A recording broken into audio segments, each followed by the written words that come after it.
तो बड़ा आज का हमारा टॉपिक है HIV और इसके अलावा इसकी बीमारी है जिसका नाम है एड्स। बड़ा ये जो वायरस है ना HIV human immuno deficiency virus, ये बहुत ही खतरनाक वायरस है। इसको हम रेट्रो वायरस भी कहते हैं। ये जो वायरस है ना बेटा, ये हमारे अंदर बीमारी कराता है ह्यूमन में जिसका नाम है AIDS, acquired immuno deficiency syndrome. आपको है ना बेटा इस दोनों के जो है फुल फॉर्म भी याद करने हैं, क्योंकि फुल फॉर्म भी इसके मेडिकल के टेस्ट में पूछे जाते हैं। पिछले साल के टेस्ट में इन दोनों के एब्रीवेशन को भी पूछा गया था, ये भी आप थोड़ा याद कर लो। तो HIV जो वायरस है बेटा, इसकी थोड़ी हम जन्म कुंडली की तरफ चलें तो बेटा HIV वायरस जो है ना, ये पहली बार रिपोर्ट हुआ था 1981 के अंदर। कैलिफोर्निया जो है एक स्टेट है, एक प्रोविंस है अमेरिका का, USA का, वहाँ पे ये डिस्कवर हुआ था वायरस। कुछ लड़कों के अंदर, वो लड़के थे होमोसेक्सुअल, वो मेल और मेल के साथ सेक्स करते थे, उनके अंदर ये वायरस हुआ था डिस्कवर। फिर ऐसे 1984 के अंदर ये वायरस को डिस्कवर किया गया था अगेन आपके फ्रांस के अंदर, institute of Pasteur, Louis Pasteur institute of France, उसके अंदर डिस्कवर हुआ था। फिर इसका जो नाम रखा गया था ना HIV, वो रखा गया था 1986 के अंदर। 1986 में इसका नाम रखा गया था ह्यूमन इम्यूनो डेफिशिएंसी वायरस। 1986 में यह डिस्कवर हुआ कि ये वायरस इम्यून सिस्टम पे अटैक करता है, इस वजह से इसका नाम पड़ा HIV। अब ये जो वायरस है इसकी हम थोड़ी और पीछे चलें तो इसकी शुरुआत हुई थी एक्चुअली अमेरिकन फौजियों के अंदर। सेकेंड वर्ल्ड वॉर जब लगी थी ना, उस टाइम कुछ कहते हैं कि हिस्ट्री में कुछ लिखा हुआ है कि जो फौजिस थी वो लड़ रही थी जंगलात के अंदर वगैरह, तो वो 5-6 सालों से मुल्क से बाहर थी। 1939 से लेकर 1945 तक सेकंड वर्ल्ड वॉर लड़ी गई थी ना, उस टाइम जो फौजी थे अमेरिकी, उन्होंने सेक्स करना शुरू कर दिया मोंकीज़ के साथ। एक ऐसे मोंकीज़ से ये वायरस था पहली बार HIV, वो ट्रांसफ़र हो गया उन फौजियों के अंदर। फिर जंग ख़त्म होगी, फौजी घर चले गए, फिर उन फौजियों की जो वाइफ थी, गर्लफ्रेंड थी, उनके ज़रिए ये वायरस फैल गया पूरी दुनिया में। मिसाल फौजी में वायरस था, वो फौजी ने सेक्स किया अपनी वाइफ के साथ या गर्लफ्रेंड के साथ, ऐसे उसकी गर्लफ्रेंड और वाइफ के अंदर भी वायरस आ गया, ऐसे उनके बच्चों में आ गया वायरस, ऐसे ये दुनिया में वायरस यूँ फैलता गया। ऐसे ही वो फौजी जब गया बार्बर की शॉप पे, हजाम के पास, दाढ़ी वगैरह बनवाने, बाल वगैरह कटवाने, तो वहाँ पे भी वो जो बार्बर शॉप होती है, वहाँ पे जो नीडल होते हैं, रेजर्स वगैरह होते हैं, ये चीज़ें होती हैं ना, उनमें भी वायरस लग गया। ऐसे दूसरे जो बंदे आते गए, क्लाइंट आते गए बार्बर की शॉप पे, ऐसे उनको भी वायरस फैलता गया। या वो बंदा था जिसमें ये पहले से वायरस था, उसका नीडल अगर दूसरे बंदे के यूज़ करेंगे वो सेम ही नीडल ना, ऐसे वायरस एक बंदे से दूसरे बंदे में नीडल के ज़रिए, ये चीज़ों के ज़रिए, खून के ज़रिए, सेक्स के ज़रिए ये फैलता है। ऐसे वायरस दुनिया में फैल गया। अब पाकिस्तान की हम बात करें तो बड़ा पाकिस्तान के अंदर वायरस ये पहली बार डिस्कवर हुआ था 1987 के अंदर। 1987 में ये वायरस देखा गया था लाहौर के अंदर कुछ पेशेंट्स के अंदर। फिर ये पता चला कि भाई पाकिस्तान को भी ये इसने इन्फेक्ट कर लिया है, इस वायरस ने, HIV ने, इसका केस ऐसे जाहिर हो गया। आजकल जो पाकिस्तान के अंदर जो रजिस्टर्ड केसेस हैं ना बेटा इस वायरस के, वो हैं 1,83,700 कुछ 4 या ऐसे नंबर है, वो रजिस्टर्ड केसेस हैं पाकिस्तान के अंदर। यानी कि 2 लाख के करीब इस वायरस से इन्फेक्टेड पेशेंट्स मौजूद हैं पाकिस्तान के अंदर, ये रजिस्टर्ड केसेस हैं। अभी पाकिस्तान की 99% ऐसी पॉपुलेशन है जिसने कभी भी HIV का टेस्ट नहीं करवाया है। अगर सारे HIV का टेस्ट करवा लेना तो पाकिस्तान WHO की रिपोर्ट के मुताबिक सबसे ज़्यादा इन्फेक्टेड कंट्रीज़ में से आता है। ये डेवलप कंट्री है ना, अभी अंडर डेवलप है, ये अभी डेवलप हो रहा है, तो इसमें इतना हाइजीन का ख्याल नहीं है, सफाई सुथराई नहीं है, और अवेयरनेस नहीं है आवाम को, पढ़ी लिखी आवाम नहीं है और अवेयरनेस नहीं है इस वायरस के बारे में, एड्स के बारे में, ये कैसे फैलता है, उसमें रोकने के तरीके क्या हैं, वो हम सारा इस आज के टॉपिक में डिटेल से हम डिस्कस करेंगे। ये टॉपिक बहुत बड़ा है, आपके बुक्स में 4 से 5 पेजेस का लिखा हुआ है। ये लेक्चर हो सकता है घंटे का हो जाए, 50 मिनट का हो जाए, तो आपको पूरा सुनना है, इसकी पूरी डिटेल को हम कवर करेंगे। बाकी जो लेक्चर है वो 10-15 मिनट के बनाते हैं, वो शार्ट करके बनाते हैं। अपन एक ही शार्ट में इस पूरे आधा आपका चैप्टर है एसेलुलर लाइफ का, इसको हम पूरा पढ़ेंगे डिटेल में, ठीक है ना, HIV वायरस को, तो अच्छी तरह से, तो स्टे कनेक्टेड। तो बड़ा शुरू करते हैं। ये हो गई थी इसकी हिस्ट्री। तो बड़ा हिस्ट्री में देखें तो 1981 में रिपोर्टेड हुआ था ये फर्स्ट टाइम ये HIV virus in homosexual male in California USA, America के अंदर ये डिस्कवर हुआ था। इसके बाद 1984 में it discovered by team in Pasteur institute of France और National Institute of Health Sciences USA. इन दो इदारों में रिसर्चर ने इस वायरस को अगेन डिस्कवर किया था और देखा गया था। फिर उन्होंने देखा कि वायरस इम्यून सिस्टम पे अटैक करता है, इस वजह से इसका नाम रखा गया HIV 1986 के अंदर। अभी तक जो दुनिया में वर्ल्ड हेल्थ ऑर्गेनाइजेशन की जो रिपोर्ट है उसके मुताबिक 2019 की रिपोर्ट है, उसके मुताबिक दुनिया में अभी 35 मिलियन जो लोग हैं उसके अंदर एड्स की बीमारी मौजूद है। एड्स हो गई है, यानी कि 35 मिलियन का मतलब है 3.5 जो है करोड़ लोगों के अंदर ये बीमारी मौजूद है। और इसमें से 5% छोटे बच्चे भी है, 15 सालों के नीचे बच्चे, औरतें वगैरह, इन सबको इस वायरस ने इन्फेक्ट कर लिया है। ये दुनिया का सबसे ज़्यादा खतरनाक से खतरनाक जो वायरस है वो है, उनके अंदर इसका शुमार होता है। अब आगे चलते हैं तो इसकी स्ट्रक्चर की तरफ। तो बेटा ये जो वायरस है ना, इसको हम कहते हैं रेट्रो वायरस दूसरे नाम से। रेट्रो वायरस हम बेटा उस वायरस को कहते हैं जो रिवर्स ट्रांसक्रिप्शन करे, यानी कि वो वायरस जिसके अंदर जेनेटिक मटेरियल RNA हो और RNA जाकर होस्ट सेल के अंदर DNA को बनाए, इस अमल को कहते हैं रिवर्स ट्रांसक्रिप्शन। क्योंकि इस वायरस के अंदर एक स्पेशल एंजाइम है जिसका नाम है रिवर्स ट्रांसक्रिप्टेज, जो कि करता है रिवर्स ट्रांसक्रिप्शन हमारे बॉडी के वाइट ब्लड सेलों के अंदर, हेल्पर T सेलों के अंदर ये रिवर्स ट्रांसक्रिप्शन करता है, तभी इसका नाम पड़ा रेट्रो वायरस।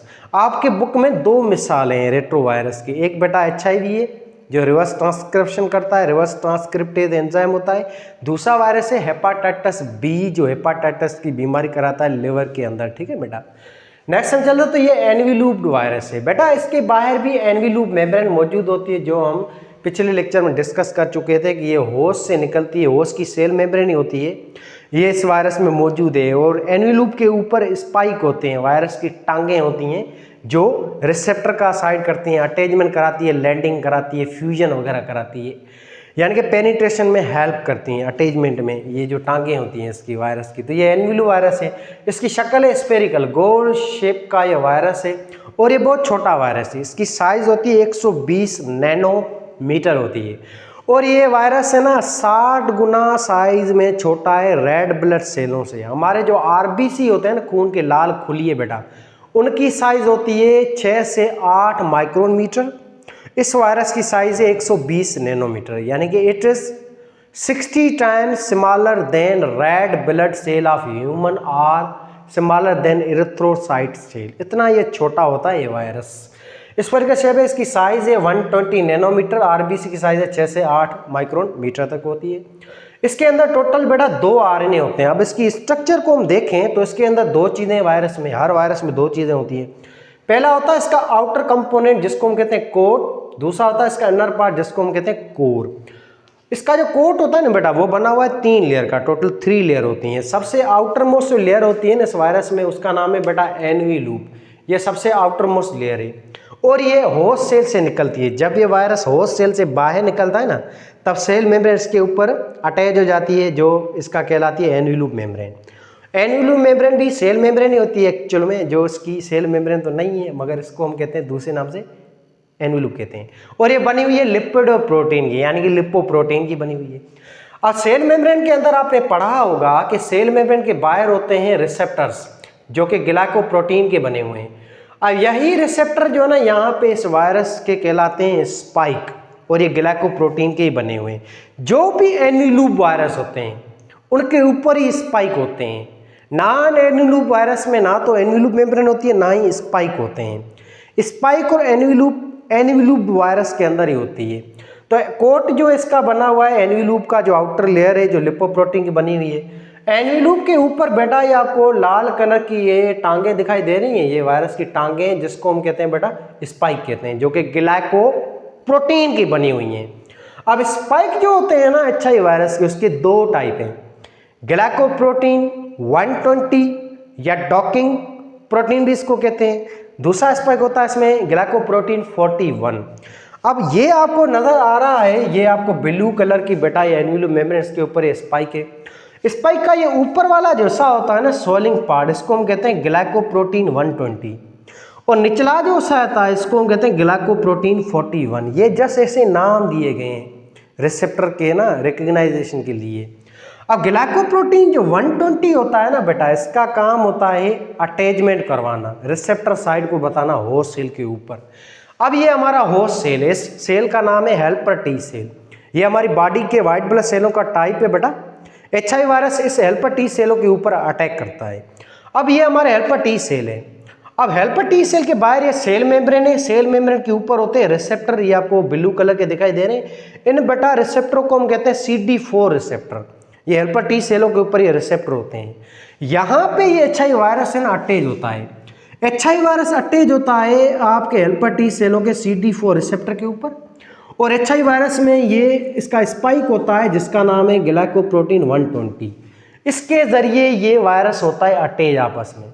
तो CD4 रिसेप्टर आपके हेल्पर टी सेलों के, HIV का स्पाइक है आपका जिसको हम कहते हैं ग्लाइकोप्रोटीन 120, ये दोनों आपस में अटैच होंगे। इसके बाद आता है काम आपके इस रिसेप्टर का, आपके इस स्पाइक का जिसका नाम है ग्लाइकोप्रोटीन 41, जो कि फ्यूजन कराएगा, जो सेल को यूँ अंदर ले आएगा HIV को। इंटीग्रेशन के बाद इसकी आगे चलकर वो पेनिट्रेशन वगैरह है ना, इंजेक्शन वगैरह ये होती है, फिर इंटीग्रेशन वगैरह चीज़ें होती हैं, ठीक है बेटा। तो ये इन दो स्पाइक का काम है। तो स्पाइक GP120 का काम है अटैचमेंट करवाना होस्ट सेल के साथ CD4 रिसेप्टर के साथ। ये GP120 अटैच होगा आपके हेल्पर टी सेल के CD4 रिसेप्टर के साथ।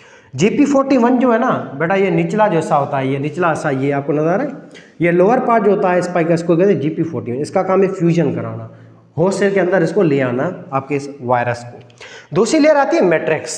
अब एन्वेलप जो होती है पहली लेयर, इसके अंदर होती है एक और लेयर जिसका नाम है बेटा, आपको ये ब्लू कलर के दिखाई दे रही है, इसका नाम है मैट्रिक्स। मैट्रिक्स लेयर जो है ना ये बनी हुई है प्रोटीन की। मैट्रिक्स के बाद हम चले तो इनर एक और लेयर होती है जिसका नाम होता है कैप्सिड, जो यूनिवर्सल लेयर है, हर एक वायरस के अंदर मौजूद है। और ये कैप्सिड जो है ये बनी हुई है छोटे छोटे टुकड़ों की, इसको हम कहते हैं कैप्सोमर। और ये कैप्सिड जो है ये लेयर बनी हुई है प्रोटीन की। तो ये टोटल 3 लेयर होती हैं आपके इस HIV वायरस के अंदर। कुछ बुक्स में लिखा हुआ है कि इस वायरस में 2 लेयर्स होती हैं। पहली लेयर एन्वेलप है, दूसरी लेयर होती है कैप्सिड। मैट्रिक्स को वो लेयर नहीं कहते हैं, वो जस्ट एक प्रोटीन की एक रीजन्स कहते हैं, ठीक है ना। तो अपने बुक्स के हिसाब से आप देख लें, अगर वहाँ पे मैट्रिक्स को एज ए लेयर बताया गया तो आप इसको लेयर काउंट करो, फिर हम कहेंगे HIV वायरस में 3 लेयर हो गई। अगर मैट्रिक्स को वो लेयर नहीं लिख रहा है आपका बुक, तो हम पढ़ेंगे तो इस HIV वायरस में 2 लेयर हैं, एक एन्वेलप है, एक कैप्सिड होती है। ऐसे आप याद कर लो। तो कोड जो है ना बेटा इसका बना हुआ है 2-3 चीज़ों का। एक है एन्वेलप, एन्वेलप के ऊपर स्पाइक है जो हम पढ़ चुके हैं। फिर आती है मैट्रिक्स, मैट्रिक्स के अंदर होती है इसकी एक्स्ट्रा एक और लेयर जिसका नाम है कैप्सिड, जो कि प्रोटीन की बनी हुई है। अब इन तीनों में से जो एक्स्ट्रा लेयर है ना, एक्स्ट्रा लेयर वो कौन सी है बेटा, वो एन्वेलप है। एन्वेलप को हम दूसरे लफ्ज़ों में कहते हैं एक्स्ट्रा लेयर। इसकी वजह से वायरस ज़्यादा पैथोजेनिक होता है, और एन्वेलप मेम्ब्रेन है ना इस वायरस को ज़्यादा खतरनाक बनाती है, क्योंकि ये लेयर हेल्प करती है इस वायरस को होस्ट सेल के रिसेप्टर के साथ ज़्यादा अच्छी तरह से अटैच होने में। तो इस लेयर की वजह से इस वायरस को थोड़ा सा टाइम लगता है होस्ट सेल को रिकग्नाइज करने में, क्योंकि ये लेयर खुद उस होस्ट सेल के निकल के बनी है, उसकी कोडेड होती है, ठीक है बेटा। अच्छा, फिर दूसरी चीज़ होती है कोर, इसका वायरस का इनर पार्ट। कोर जो होता है ना वायरस का, इसका वो बना हुआ है 2 चीज़ों का। एक इसका जेनेटिक मटेरियल जो कि RNA होता है। आपके HIV वायरस के अंदर genetic material RNA single stranded और RNA टोटल 2 होते हैं। ये रेड कलर का आपको RNA दिखाई दे रहा है, ये टोटल 2 RNA होते हैं इसका जेनेटिक मटेरियल। फिर दूसरी चीज़ आती है इसमें एंजाइम आते हैं, और HIV वायरस में 3 किस्म के एंजाइम हैं। एक होता है रिवर्स ट्रांसक्रिप्टेज एंजाइम, जो कि टोटल 2 होते हैं एंजाइम, RNA के साथ होते हैं। दूसरा टाइप होता है प्रोटीएज एंजाइम, तीसरा होता है इंटीग्रेज। टोटल 4 एंजाइम होते हैं HIV वायरस में, 2 रिवर्स ट्रांसक्रिप्टेज एंजाइम, एक प्रोटीएज एंजाइम, एक इंटीग्रेज एंजाइम है। इन तीनों एंजाइम को हम आगे पढ़ते हैं इसके लाइफ साइकिल के अंदर, इसके काम को। तो इसके अंदर जीनोम में जो बना हुआ RNA का बेटा, RNA टोटल 2 हैं। इस वजह से इस वायरस को हम हैप्लॉइड नहीं कहते हैं, इसको डिप्लॉइड कहते हैं, ठीक है ना, क्योंकि इसमें 2 RNA है, जिसमें 2 होगा डबल जेनेटिक मटेरियल, उसको डिप्लॉइड कहेंगे। वायरस दुनिया में सारे के सारे हैप्लॉइड हैं, बैक्टीरिया भी सारे हैप्लॉइड हैं, पर एक वायरस जो है ना वो डिप्लॉइड होता है, उसका नाम है HIV, because it contain 2 RNA, double genetic material का बना हुआ है। फिर आता है एंजाइम बेटा, इसमें एंजाइम 3 किस्म के। एक होता है रिवर्स ट्रांसक्रिप्टेज एंजाइम, जो कि टोटल 2 होते हैं। दूसरा टाइप होता है प्रोटीएज एंजाइम, जो कि 1 होता है एंजाइम, और इंटीग्रेज वो भी 1 है। ये रहा आपका प्रोटीएज एंजाइम बेटा, ये रहा इंटीग्रेज एंजाइम, ये 2 काले कलर के, इनको हम कहते हैं बेटा रिवर्स ट्रांसक्रिप्टेज एंजाइम। ये आपका ओवरऑल वायरस की शक्ल है या स्ट्रक्चर है। अब इसके हम जेनेटिक मटेरियल की बात करें तो इसका जो आरएनए है ना, दोनों के दोनों आरएनए, दोनों ही आरएनए में मिला के 9 जीन्स होती हैं, 9 जीन्स होती हैं आपके इस वायरस के आरएनए के अंदर। इस 9 में से 3 जो जीन्स होती हैं वो इसका प्रोटीन बनवाती हैं, 6 जो जीन होती हैं वो उसका जेनेटिक मटेरियल यानी कि आरएनए को बनवाती हैं ट्रांसक्रिप्शन करके।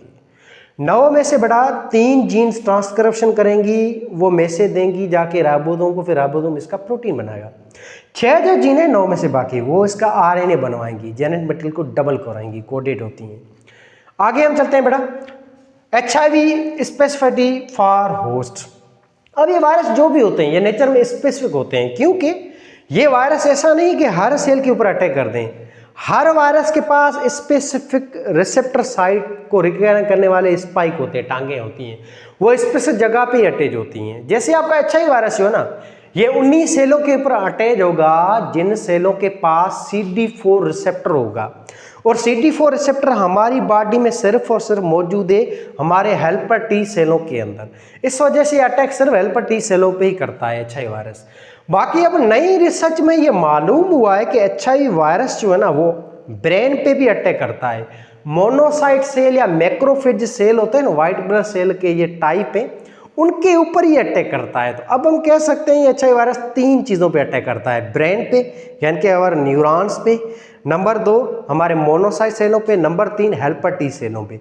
पर प्राइमरी जो इसका टारगेट होता है वो हेल्पर T सेल ही होते हैं, और अपने बुक्स में जो लिखा हुआ है वो भी हेल्पर T सेलों का लिखा हुआ है, तो आपको हेल्पर T सेल ही याद करने हैं।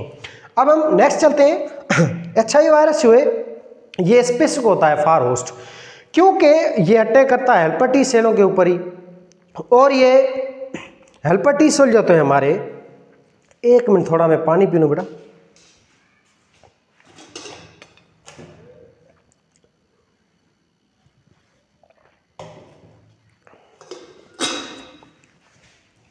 अच्छा बेटा, तो हेल्पर T सेल जो होता है ना बेटा, ये हमारी बॉडी के खास सेल है, ये हमारा इम्यून सिस्टम में आते हैं, third line of immune system आते हैं।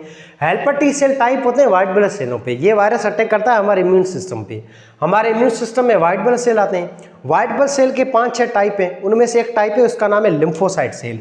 तो ऐसा अगर सवाल आ जाए कि HIV कहाँ पे अटैक करता है, कौन से सिस्टम पे, तो हम कहेंगे इम्यून सिस्टम पे। भाई इम्यून सिस्टम में कौन से सेलों पे, भाई white blood cell, white blood cell में कौन से सेल, लिम्फोसाइट सेलों पे। और लिम्फोसाइट जो सेल है उसके 2 टाइप हैं, T lymphocyte, B lymphocyte, thymus lymphocyte, bone marrow lymphocyte. अब ये जो अटैक करता है ये कौन से लिम्फोसाइट पे अटैक करता है, B पे या T पे?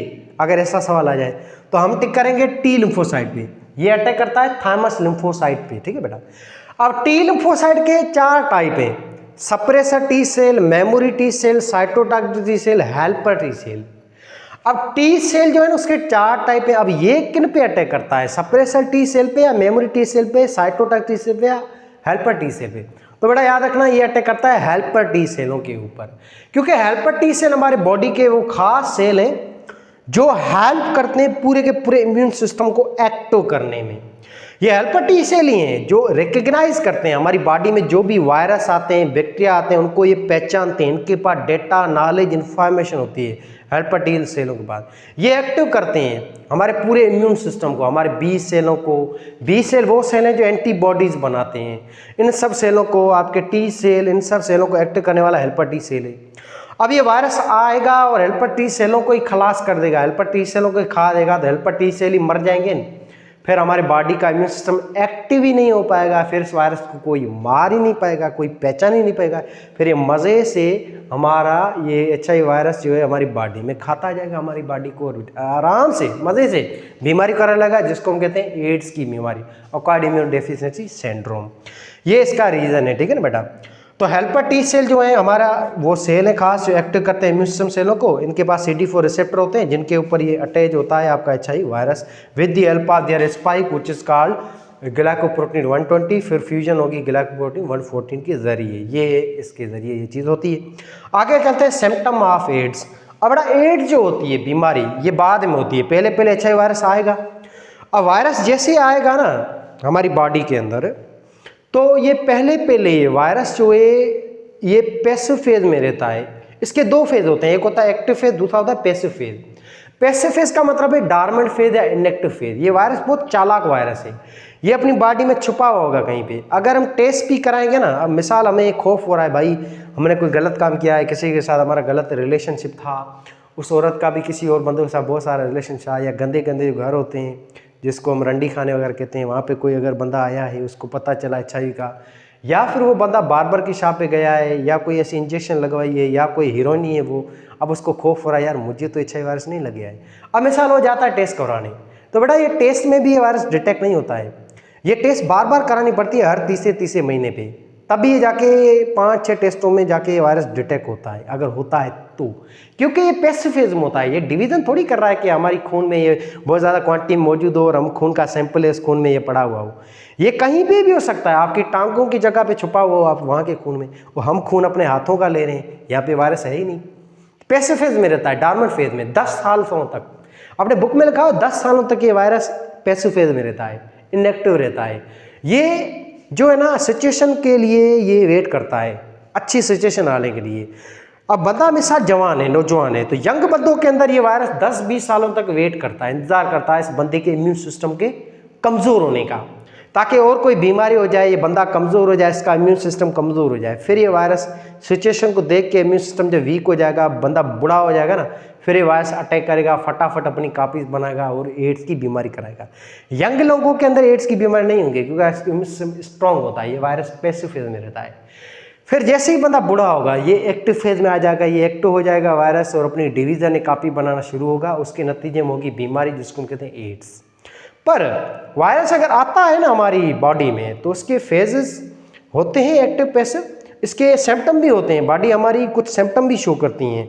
एक होते हैं प्राइमरी सिम्टम इस वायरस के, प्राइमरी सिम्टम होते हैं बेटा फीवर आएगा, हल्का सा बुखार रहेगा, हमें सर दर्द रहेगा, नज़ला रहेगा, थोड़ी सी हमें थकावट भी रहेगी, तो ये इसके प्राइमरी सिम्टम होते हैं। फीवर रहेगा, फ्लू रहेगा, हेडेक रहेगा, सर दर्द रहेगा, ये हमेशा के लिए रहेंगे, ऐसा नहीं है अब मौसम भी नहीं है, सर्दी भी नहीं है, फिर भी अगर नज़ला हो रहा है, सर में दर्द हो रहा है, आप नींद भी पूरी कर रहे हो, कोई टेंशन परेशानी भी नहीं है, फिर भी हमारा हेडेक है, फिर भी हमें बुखार आ रहा है, कोई मसला भी नहीं है, ऐसी कोई मौसम भी नहीं है, तो समझ जाएं मे बी ये HIV वायरस के प्राइमरी सिम्टम हो सकते हैं। और यहाँ पे ये वायरस पैसिव फेज में रहता है। फिर आगे चलकर है ना अपना ये जो लिम्फ नोड है, ये सूजे होंगे, ये सारे प्राइमरी सिम्टम में आते हैं। फिर हम 10 सालों के बाद ये वायरस फिर अटैक कर देगा पूरी कंप्लीटली हमारी बॉडी पे, वाइट ब्लड सेलों पे अटैक कर देगा, यहाँ पे होगी एड्स। और एड्स जो बीमारी है इसके सिम्टम बहुत ज़्यादा खतरनाक होते हैं। सेकेंडरी सिम्टम जिसके होते हैं ना वो ये है कि डायरिया होगा बंदे को, उसको शदीद लूज मोशन होंगे, वेट उसका लॉस होता जाएगा, भूख नहीं लगेगी, हेडेक होगा, जुकाम होगा, फ्लू, उसके अलावा उसकी बॉडी जो है ना वो चकराना हो जाएगी, उसमें धीरे धीरे फटीग थकावट बढ़ती जाएगी, खून जो है वो सारा ख़राब हो जाएगा, आपका ब्लड जो पॉइजनिंग हो जाएगी, इसको सेप्टिसेमिया कहते हैं, यानी कि ब्लड पॉइजनिंग, डिमेंशिया होगी, लॉस ऑफ मेमोरी होगी, ब्रेन पे ही अटैक करता है, ब्रेन काम करना छोड़ देगा, फिर बच्चा जजमेंट करना छोड़ देगा, यादाश्त वगैरह उसकी कमज़ोर हो जाएगी। आगे चलकर ये वायरस लीड करता है कैंसर को, ये हमारी बॉडी में स्किन कैंसर करवाता है, उस स्किन कैंसर को हम कहते हैं कापोसी सार्कोमा या स्किन कैंसर। ये खतरनाक से खतरनाक ये सिम्टम होते हैं। फिर नाइट स्वेटिंग होगी, रात के टाइम शदीद पसीना आएगा, ये सारे सिम्टम होते हैं एड्स के, ये HIV वायरस के सेकेंडरी सिम्टम होते हैं। HIV वायरस असल में डेथ नहीं करवाता है, HIV वायरस हमारे इम्यून सिस्टम को कमज़ोर कर देता है, फिर वो जो पेशेंट होगा ना उसमें कोई और बीमारी हो जाएगी, नमूनिया हो जाएगा, जुकाम का वायरस आया या हेपेटाइटिस का वायरस आया, कोई और वायरस आया, तो बॉडी उसकी लड़ नहीं पाएगी, वो कोई और वायरस उसकी डेथ करवाता है। काज ऑफ डेथ है ना, काज ऑफ डेथ के जो हम कहें कि इसका काज HIV वायरस नहीं होता है, मौत का कारण कोई और वायरस होता है, मगर उस और वायरस को सपोर्ट करने वाला ये HIV होता है। मिसाल एक बंदे के अंदर HIV वायरस है, अब इसको कोई फ्लू हो गया या हल्की फुल्की कोई बीमारी होगी ना, तो इसकी बंदे की डेथ हो जाएगी, क्योंकि इसकी डेथ कराने के पीछे कारण HIV होता है। HIV ने खोखला कर दिया इसके इम्यून सिस्टम को। इम्यून सिस्टम जब हमारा ख़त्म हो जाएगा ना, फिर भले ही हमें एंटीबायोटिक लें, वैक्सीन लें, वो भी काम नहीं करेंगी, क्योंकि इनका काम होता है हमारी इम्यून सिस्टम की हेल्प करना, और वो हमारा ऑलरेडी ख़त्म है, तो एंटीबायोटिक काम नहीं करेंगे, बंदे की मौत हो जाएगी। तो ये इसके सेकेंडरी सिम्टम है, TB हो जाएगी आगे चलकर इस बंदे में, नमूनिया होगा, और कपोसी सार्कोमा स्किन कैंसर होगी, वेट लॉस होगा, बंदे के अंदर वजन गिरता जाएगा, थक जाएगा बंदा पूरा का पूरा, डिप्रेशन होगी, नाइट शूटिंग होगी, डायरिया, सेप्टिसेमिया यानी कि blood poisoning, dementia, loss of memory, ये सारे इसके सिम्टम होते हैं। आगे चलते हैं। अब नेक्स्ट इसका टॉपिक है HIV का लाइफ साइकिल। लाइफ साइकिल अब क्या है, बहुत ईजी है बेटा। ये वायरस अटैक करता है हमारे इम्यून सिस्टम सेलों पे, लिम्फोसाइट सेलों पे, लिम्फोसाइट में भी टी लिम्फोसाइट सेल पे, टी लिम्फोसाइट में भी हेल्पर टी सेलों के ऊपर ये करता है अटैक।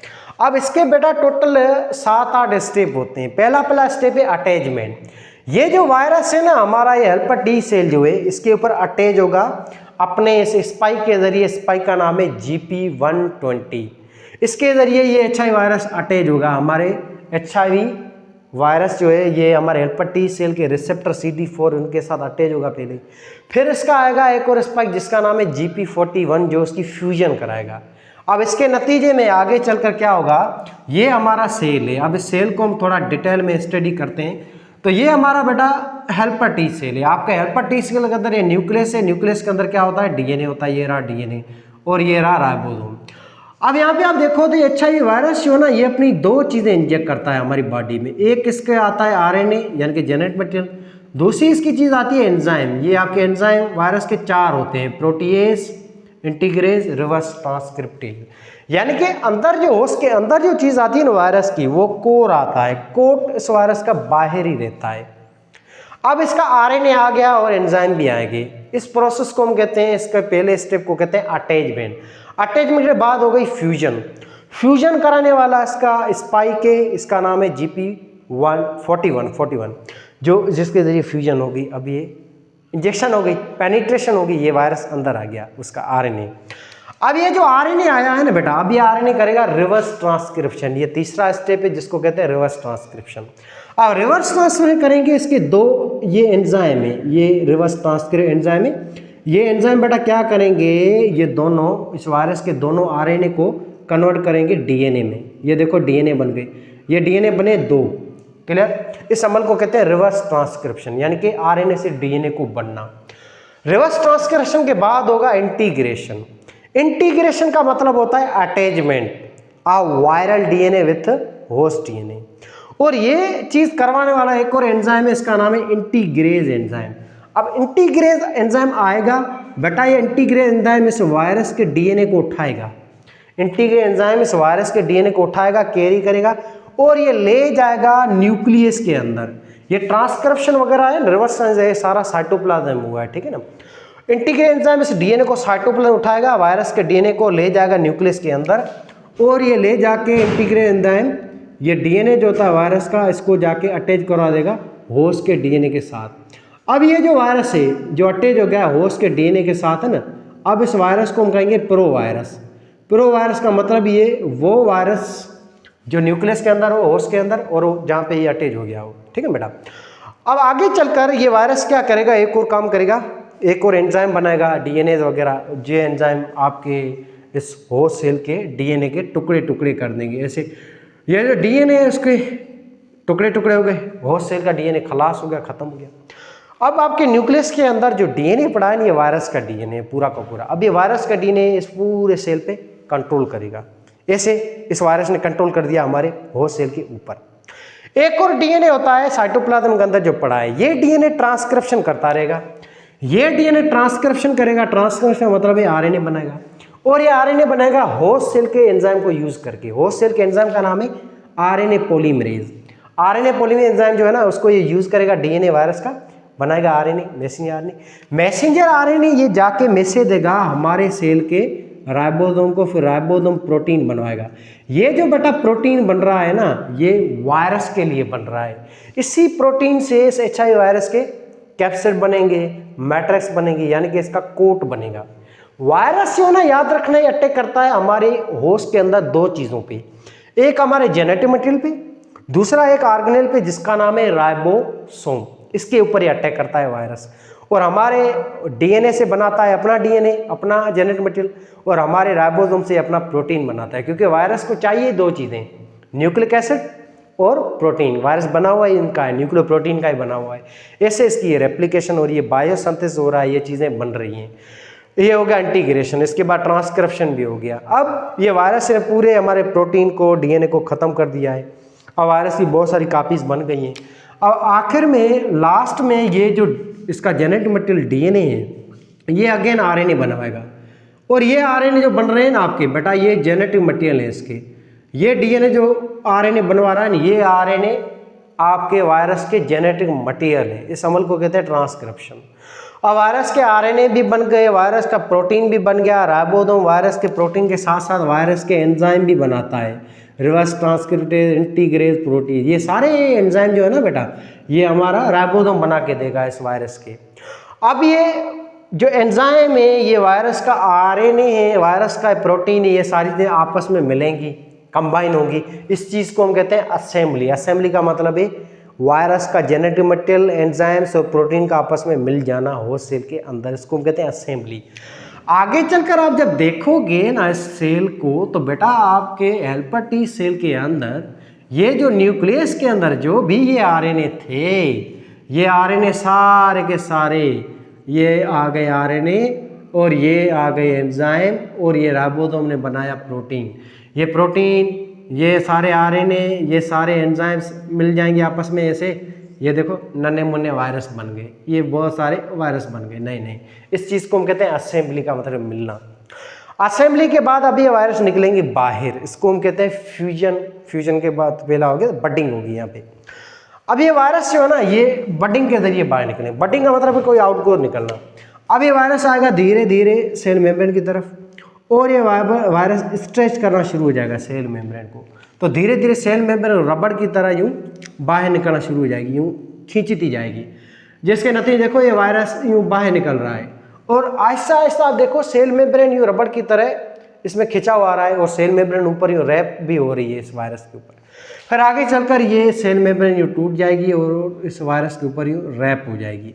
अब ये जो सेल मेम्ब्रेन हमारी है, हमारे हेल्पर टी सेल की है, ये ऊपर रैप हो गई है। अब इसको हम कहेंगे एन्वेलूप। ये एन्वेलूप ऐसे बनती है जब ये वायरस बाहर निकलता है, रिलीज होता है ना ये। यहाँ पे ये वायरस कोई लाइसेंस वगैरह नहीं छोड़ रहा है, ना ही कोई लाइसेंस वाइसेंस हो रहा है, यहाँ पे सिर्फ बडिंग हो रही है। बडिंग के थ्रू ये वायरस बाहर निकलते हैं। क्लियर है बात यहाँ पे? तो ये था वायरस का लाइफ साइकिल। ये वायरस ने अटैक किया हेल्पर टी सेलों पे, ऐसे हमारे हेल्पर टी सेलों को इन्हें खा के चट कर दिया, और आगे चलकर ये बीमारी होगी जिसको हम कहते हैं एड्स। एड्स के फुल फॉर्म में जाहिर हो रहा है एक्वायर्ड, यानी कि ये बीमारी हमने पैदा नहीं की, हमने किसी और बंदे से ली, एक्वायर्ड। और इस बीमारी में क्या होता है? इम्यूनो डेफिशिएंसी, इम्यून सिस्टम की कमी हो जाती है। डेफिशिएंसी सिंड्रोम, ये इस डिजीज़ का फुल फॉर्म है। इसके एब्रीवेशन में ही इसकी पूरी कहानी बयां हो रही है। नेक्स्ट हम चलते हैं इसकी बेटा ट्रांसमिशन पे। ये वायरस ट्रांसफ़र कैसे होता है, ये आपको बेटा पता है। ये वायरस ट्रांसफ़र होता है दो तरीक़ों से। एक होता है हमारे बॉडी के फ्लूइड के ज़रिए, दूसरा होता है बाय ब्लड। बॉडी का फ्लूइड का मतलब है हमारा जो भी बॉडी का फ्लूइड है, जैसे हमारा ब्लड है, सेमेन होता है हमारा, इसके ज़रिए फैलता है, सेक्स के ज़रिए फैलता है। 90% केसेस में देखा गया है ये वायरस फैलता है सेक्स के ज़रिए, अनकंटामिनेट सेक्स। फॉर एग्जाम्पल भाई एक लेडी है, वो सिंपल हम कह सकते हैं कि जो गलत काम करती है, वो 2 नंबर है या रंडी है जिसको हम कहें। अब उसके साथ कोई ऐसा मर्द आया, उस मर्द में अच्छा वायरस था, वो उसको मिल के चला गया, फिर इस लेडी में वायरस आ गया। अब इस लेडी से जो भी मर्द हजरात मिलने आएंगे, मैटिंग करने आएंगे, सेक्स करने आएंगे, उन सारे मर्दों को इस लेडी के ज़रिए वायरस ट्रांसफ़र हो जाएगा। अगर वो मर्द कंडम यूज़ नहीं करते हैं, ऐसे डायरेक्ट सेक्स करते हैं, तो इन सारे मर्दों में ये वायरस फैलता जाएगा। ज़्यादातर कैसे में फैलता ही सेक्स के ज़रिए, 90% केसेस में। फिर वो मर्द जो है वो बंदा जाएगा, मिसाल अपनी वाइफ के साथ, गर्लफ्रेंड है या कोई और मेल के साथ, उनको भी ये वायरस फैलता जाएगा, ऐसे वायरस फैलता जाएगा। अच्छा, उस औरत के अंदर वायरस आ गया, फिर वो लेडी अपने बच्चे को जब दूध देगी तो दूध के ज़रिए भी वायरस ट्रांसफ़र होता है। अभी कुछ स्टडी में ये डिस्कवर हो चुका है कि मिल्क के ज़रिए भी ट्रांसफ़र होगा। माँ को ये वायरस लग चुका है, ऐसे माँ अपने बेटे को दूध देगी तो उसको भी ये वायरस हो जाएगा। ऐसे चलकर अगर माँ के पेट के अंदर बच्चा है, लेडी प्रेग्नेंट है, तो उस बच्चे के अंदर भी ये वायरस ट्रांसफ़र हो जाएगा उसकी प्लेसेंटा के ज़रिए भी। ये इतना खतरनाक है। ऐसे इसकी होती है ट्रांसमिशन। फिर ब्लड के ज़रिए होता है, किसी बंदे के अंदर वायरस है HIV, अगर हम उसका ऐसे खून लेते हैं बगैर चेक किए, टेस्ट करवाए, तो ऐसे हमारे बॉडी में वायरस आ जाएगा। या उस बंदे का नीडल है बड़ा, सिरिंज है, इंजेक्शन है, नेल कटर्स हैं, उसकी जो चीज़ें हैं ऐसी जिसके ऊपर खून लगा हुआ है, या डॉक्टर जो ऑपरेशन वगैरह करते हैं, वो औजार जो यूज़ करते हैं, अगर वो अच्छी तरह से स्टेलाइज किए हुए नहीं है, अच्छी तरह से वो धोए हुए नहीं है एंटीसेप्टिक से डेटॉल वगैरह में, या गर्म किए हुए नहीं है, नहीं है, किसी एक ऐसे बंदे के हैं जिसके ऊपर पहले से वायरस लगा हुआ है, ऐसे वायरस फैलते जाते हैं। और ये वायरस दुनिया में फैला ही इनके ज़रिए। ये जो भी 2 नंबर घर होते हैं, रंडी खाने होते हैं, या बार्बर की शॉप्स होती हैं, या डॉक्टर ने जो पुराने दौर में एक ही इंजेक्शन जो सिरिंज 10-10 मरीजों को ठोकते थे सेम, ऐसे वायरस बहुत ज़्यादा फैला दुनिया में। इनको फैलाने में डॉक्टरों का ही हम कह सकते हैं हाथ है। तो ये सारी चीज़ें इनके जरिए वायरस फैलता है। अब वायरस में हम बचें कैसे? बहुत ईजी है बड़ा। HIV है, हेपाटाइटिस से कोई भी वायरस है, इससे बचने का तरीका है बहुत ईजी है, अपनी खुद की एहतियात और सफाई। हम कहते हैं सफाई निस्फ ईमान है। सफाई का मतलब ये आपकी आधी बुराइयां, आधी बीमारियां खत्म। मिसाल है, बंदा सेक्स करता है तो कंडम को यूज़ करना ताकि वो वायरस फैले ना। इसके अलावा बार्बर शॉप पे जब भी जाए तो रेज़र को नया यूज़ करना, ब्लेड नया यूज़ करना है, पाकी जो है वो नहीं हो, और सिरिंज वगैरह ये चीज़ें इनको अवॉइड करना, नई यूज़ करना, वो कंटामिनेटेड ना हो। टावल है, अपनी ये चीज़ें हैं, नेल कटर हैं, इन सबको नया यूज़ करना, अपनी पर्सनल हो ये सारी चीज़ें। ब्लड वगैरह या कोई भी चीज़ है इसको चेक करके उसके बाद ही लेना। ये इससे बचने के तरीके हैं। अब वायरस है ना, ये इनके 2 और ट्रांसमिशन के मेथड है, टाइप है। एक होता है हॉरिजॉन्टल ट्रांसफर, होता है वर्टिकल ट्रांसफर। हॉरिजॉन्टल ट्रांसमिशन को हम कहते हैं कि ये वायरस आ जाए किसी कट के ज़रिए, या किसी इंजरी के ज़रिए, या इंसेक्ट के ज़रिए, या किसी और जो है वेक्टर के ज़रिए, जैसे कुत्ता वगैरह या फॉक्स वगैरह, इनके ज़रिए। HIV वायरस जो होता है ना बेटा, इसमें हॉरिजॉन्टल ट्रांसफ़र नहीं होता है। ये दूसरे वायरस है ना आपके, वो फैलते हैं हॉरिजॉन्टल ट्रांसमिशन के ज़रिए। यानी कि जब वायरस ट्रांसफ़र हो बाय एक्सटर्नल सोर्स, किसी कट के ज़रिए, इंजरी के ज़रिए, इंसेक्ट के ज़रिए। ये दूसरा होता है transfer vertical, by parents, by inheritance, या बाय देयर सेमेन। इसके ज़रिए वायरस फैले तो इसको कहते हैं वर्टिकल ट्रांसमिशन, हम कहते हैं। वर्टिकल ट्रांसमिशन होती है इस वायरस की। और हॉरिजॉन्टल भी हम कुछ केसेस में कह सकते हैं, क्योंकि किसी और बंदे के ज़रिए फैलता है। किसी और बंदे का ब्लड है, वो अगर आ गया हमारी बॉडी में तो ऐसे आ जाएगा। ठीक है बेटा, तो ट्रांसमिशन दोनों किस्म की हो सकती है। अच्छा जी, नेक्स्ट हम चले तो इसकी अब आती है ट्रीटमेंट। ये जो वायरस है ना, जो बीमारी कराता है एड्स, इस वायरस HIV की याद रखना कोई वैक्सीन नहीं है। 2001 से लेकर आज तक काम चल रहा है वैक्सीन का। साउथ अफ्रीका जो कंट्री है ना आपकी अफ्रीका के अंदर, जिसकी क्रिकेट टीम भी AB de Villiers जिसका प्लेयर था, मेरा फेवरेट प्लेयर था वो, तो वहाँ का जो मुल्क है साउथ अफ्रीका, उसके अंदर इस HIV के ऊपर रिसर्च चल रही है इसकी वैक्सीन को बनाने में, पर वैक्सीन अभी तक बनी नहीं है। ये भी सवाल आता है मेडिकल के टेस्ट के अंदर, वो कौन सा वायरस है जिसकी अभी तक कोई वैक्सीन नहीं बनी है। तो फिलहाल आप HIV को ही याद करो। ठीक है बेटा, और भी आते हैं पर फिलहाल HIV को याद करो, इसकी कोई वैक्सीन नहीं है। अब इस वायरस को हम कैसे कंट्रोल कर सकते हैं? दवाइयों के जरिए। इस दवाइयों को हम कहते हैं ART, anti retroviral therapy. Total 10 किस्म की मेडिसिन होती हैं जो इलाज है इस HIV वायरस का या एड्स का। अब ये दवाई मुकम्मल इलाज नहीं है, ये दवाई इनहिबिटर होती है। ये दवाई जब हम खाएंगे ना, अगर हमारे अंदर ये वायरस है तो ये दवाई सिर्फ हम खाएंगे और ये दवाई अंदर जाके हमारे खून में से जाएगी, इस HIV वायरस के एंजाइम की एक्टिव साइट पे अटैच होगी। ये दवाई सिर्फ इनहिबिटर होती है, ये इनके एंजाइम्स को ब्लॉक करती है। ये दवाई सिर्फ वायरस को फर्दर रेप्लिकेशन होने से रोकती है, कुछ टाइम के लिए सप्रेस करती है। मुकम्मल इलाज नहीं है ये दवाई। बंदा मरेगा ज़रूर, मुकम्मल इलाज नहीं है। मिसाल, एक बंदा अगर दवाई नहीं खाता है तो 1 साल के बाद मरेगा ना, दवाई खाएगा तो वो 5 या 10 साल के बाद मरेगा, मगर मरेगा ज़रूर। मुकम्मल इलाज ये दवाइयाँ नहीं हैं। इन दवाइयों के नाम लिखे पड़े, रुकोबिया है, डेस्कोई है, ये सारी डेस्कोई है, आपके रिबाविरिन है, ये सारे दवाइयाँ। ठीक है ना बेटा, रुकोबिया है, रिबाविरिन है, डेस्कोई है, ट्रोविडिया है, अज़ेट्रोथाइमिडीन है एंड ज़ाइडोविरिन है। ये सारी दवाइयों के नाम है, याद करने की ज़रूरत नहीं है, ऐसे बुक्स में लिखे हुए थे तो छाप दिए हैं, आप थोड़ा मे भी इसको याद भी कर लो, हो सकता है टेस्ट में आ भी जाए। अच्छा जी, ये सारी चीज़ें थी। अब हमें कैसे पता चलेगा कि HIV वायरस हमारी बॉडी में है? उसके लिए हमें टेस्ट करवानी पड़ेगी।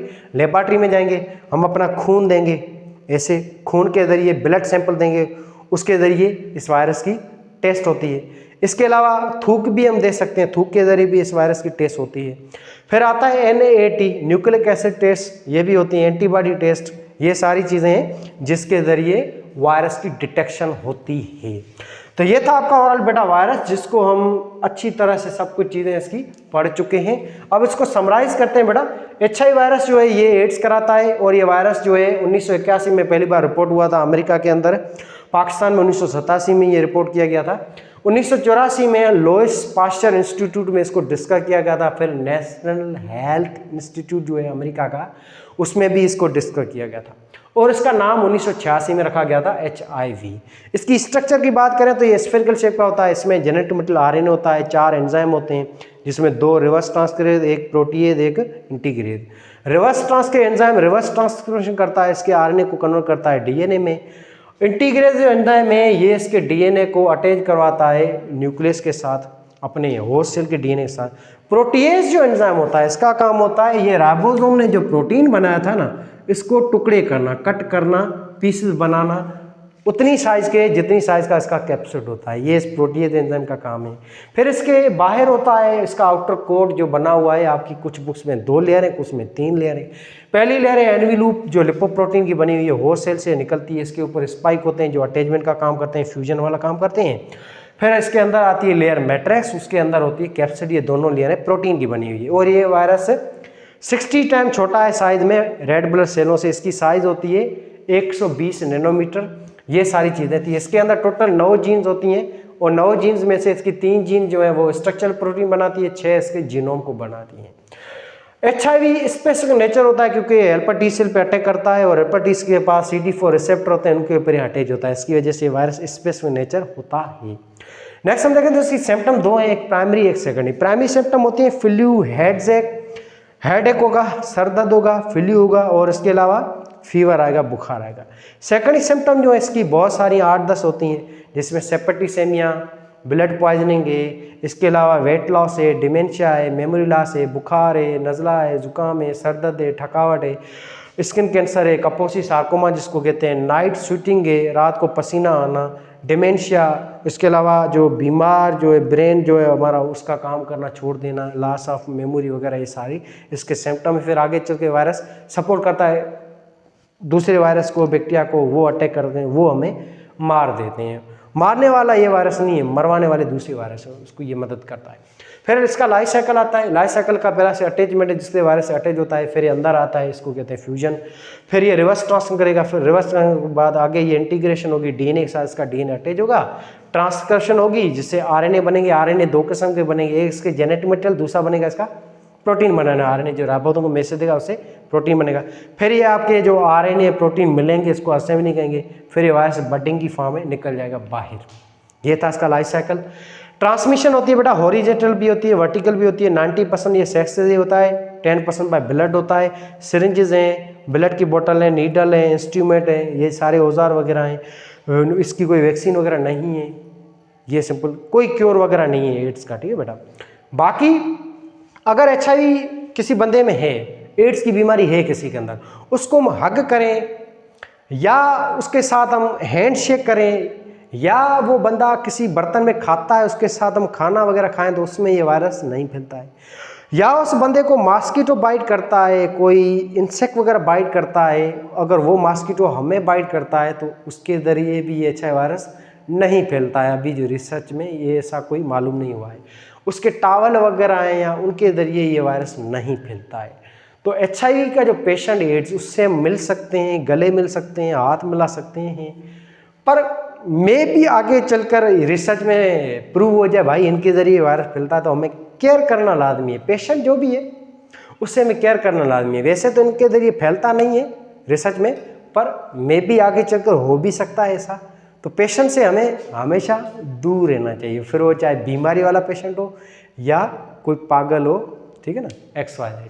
तो टॉपिक हम पढ़ चुके हैं अच्छी तरह से, और आखिर में वीडियो को लाइक ज़रूर करें, शेयर ज़रूर करें, और कोई चीज़ समझ में ना आई हो तो ज़रूर पूछे कमेंट सेक्शन में, उसका हम जवाब देंगे। बाकी कोई चीज़ रह गई हो तो वो भी आप मुझे बता देना, उसके ऊपर भी हम वीडियोस ज़रूर बनाएंगे।